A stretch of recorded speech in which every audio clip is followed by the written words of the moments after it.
आज के वीडियो में हम सब्जियों के इंग्लिश नाम सीखते हुए इंग्लिश के सेंटेंस बनाना सीखेंगे। यह वीडियो बहुत ही स्पेशल होने वाली है क्योंकि इसमें घर में बोले जाने वाले सेंटेंस ही लेकर आया हूँ, जिसमें हम घर में यूज होने वाले सब्जियों से संबंधित वाक्य बनाना सीखेंगे। यदि यह क्लास अब पूरा देखोगे तो आपको बहुत ही अच्छी जानकारी आज मिलेगी। तो वीडियो शुरू करते हैं। क्या आपके घर रोज बैगन ही बनता है? बैगन की इंग्लिश है ब्रिंजॉल। बाद present indefinite tense interrogative sentence. यहाँ पर हम सब्जी बनाना के अर्थ में मेक या कुक का यूज करेंगे। तो इंग्लिश में बनाएंगे does brinjal get cooked every day. माँ ने करेला बनाया है। करेला का English bitter gourd. Present perfect tense English बनेगी mom has cooked bitter gourd. बहन ने आज भी गवार फली बनाई है। गवार फली को कहते हैं cluster beans. Present perfect tense तो इंग्लिश बनेगी sister has cooked cluster beans again today. तुम बाजार से सिर्फ आलू टमाटर ही लाते हो। आलू को पोटैटोज और टमाटर को टमेटोज कहते हैं तो इंग्लिश बनेगी you bring only potatoes and tomatoes from the market. मुझे शिमला मिर्च की सब्जी पसंद है। शिमला मिर्च का इंग्लिश बेल पेपर होता है। जो सब्जी कच्ची रहती है उसे वेजिटेबल कहते हैं और सब्जी को बनाने के बाद उसे करी कहते हैं तो इंग्लिश बनेगी I love eating bell pepper curry. आज घर में बनाने के लिए कोई सब्जी नहीं है। यहाँ पर सब्जी का अस्तित्व बताया गया है तो सब्जेक्ट जैसे ऐसे वाक्यों की इंग्लिश बनाई जाती है तो इंग्लिश में होगा today there are no vegetables at home to cook. आज मैं मेरी माँ से चुकंदर की सब्जी बनवाऊंगा।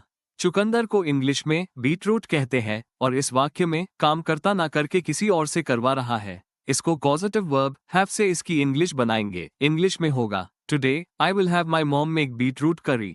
आज मेरे लिए तुम करेला की सब्जी बनाना। करेला की इंग्लिश होगी बिटर गॉड और यह इंपेरेटिव सेंटेंसेस है तो इंग्लिश बनेगी टुडे मेक बिटर गॉड करी फॉर मी। आज घर में लौकी या कद्दू में से कोई एक सब्जी बनी होगी। पहले तो लौकी को इंग्लिश में बॉटल गॉड व कद्दू को पंपकिन कहते हैं और यह वाक्य अवश्य संभावना का है तो इसकी इंग्लिश बनेगी टुडे आइदर बॉटल गॉड और pumpkin curry must have been cooked at home. आप कौन सी सब्जी खाना पसंद करोगे? ये प्रेजेंट इंडेफिनिट का इंटरोगेटिव सेंटेंस है तो इंग्लिश में बनाएंगे which vegetable do you like to eat. आज घर में अवश्य ही सूरन बनी होगी। सूरन सब्जी को इंग्लिश में यैम कहते हैं और यह वाक्य भी मॉडल वर्ब मस्ट से ही बनेगा। इंग्लिश होगी today yam must have been cooked at home. तुम्हें पालक बनाना पड़ सकता है। पालक को इंग्लिश में स्पिनैच कहते हैं और वाक्य में बनाना पड़ सकता है आया है तो इसकी इंग्लिश हम might have to main verb first form से बनाएंगे तो इंग्लिश में बनेगा you might have to make spinach. देखो might make be might have might के सभी स्ट्रक्चर की वीडियो की लिंक इस वीडियो की डिस्क्रिप्शन बॉक्स में है। इस वीडियो के बाद माइट का वीडियो जरूर देखना। माइट के सभी स्ट्रक्चरों को बहुत अच्छे से समझाया गया है। ठीक तो देखते नेक्स्ट। बीमार इंसान को तोरई की सब्जी खाना चाहिए। तोरई को इंग्लिश में रिच गॉड कहते हैं और इस वाक्य में नैतिक सलाह दी गई है तो यह वाक्य शुड से बनेगा तो इंग्लिश होगी a sick person should eat rich god. मैं सुबह रोज लौकी का जूस पीता हूँ। लौकी को इंग्लिश में बॉटल गॉड कहते हैं और यह वाक्य प्रेजेंट इंडेफिनिट टेंस का है। इंग्लिश बनेगी I drink bottle God juice every morning. चुकंदर खाने से शरीर में खून बढ़ता है। चुकंदर की इंग्लिश बीटरूट होती है। ये भी प्रेजेंट इंडेफिनिट टेंस का सेंटेंस है और यहाँ पर वर्ब में आईएनजी लगाकर सब्जेक्ट बनाया गया है तो इंग्लिश बनेगी eating beetroot increase blood in the body. सब्जियों से हमें आयरन कैल्शियम व विटामिन मिलते हैं। जब भी कोई चीज हमको किसी से मिलती है तो वहां पर प्रोवाइड का यूज होता है तो इंग्लिश होगी vegetable provide us with iron calcium and vitamins. Broccoli की सब्जी शरीर के लिए फायदेमंद है। ब्रोकली सब्जी एक प्रकार का हरा गोभी होता है जैसे कि आप चित्र में देख पा रहे हो तो इंग्लिश होगी broccoli vegetable is beneficial for the body. मैं आज मेथी अरबी व शलजम की मिक्स सब्जी बनाऊंगी।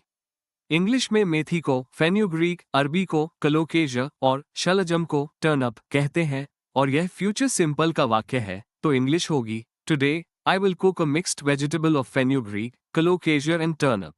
सब्जियां खाने में पसंद हो या ना हो पर स्वास्थ्य के लिए फायदेमंद होती है। इस प्रकार के वाक्य वेदर और से बनाए जाते हैं तो इंग्लिश होगी whether you like vegetable or not they are beneficial for health. तुम रोज रोज क्यों गोभी बनाती हो? गोभी की इंग्लिश कॉलीफ्लावर होती है और यह प्रेजेंट इंडेफिनिट का इंटरोगेटिव सेंटेंस है तो इंग्लिश बनेगी why do you make cauliflower every day. रोज रोज कौन भिंडी खाता है? भिंडी को इंग्लिश में ओकरा भी बोलते हैं। ये प्रेजेंट इंडेफिनिट का इंटरोगेटिव सेंटेंसेस है, तो इंग्लिश बनेगी हु ईट्स ओकरा एवरी डे। सब्जियों को धोकर या छिलकर बनाना चाहिए। इस वाक्य में सलाह दी गई है, तो यह वाक्य शुड बी से इंग्लिश में बनेगा, तो इंग्लिश होगी vegetables should be cooked after washing और पीलिंग। इस प्रकार से हमने सब्जियों के नाम इंग्लिश में जानते हुए थोड़ा थोड़ा सेंटेंस के बारे में भी समझा है। यदि यह क्लास आपको अच्छी लगी हो तो like and comment. Please support me.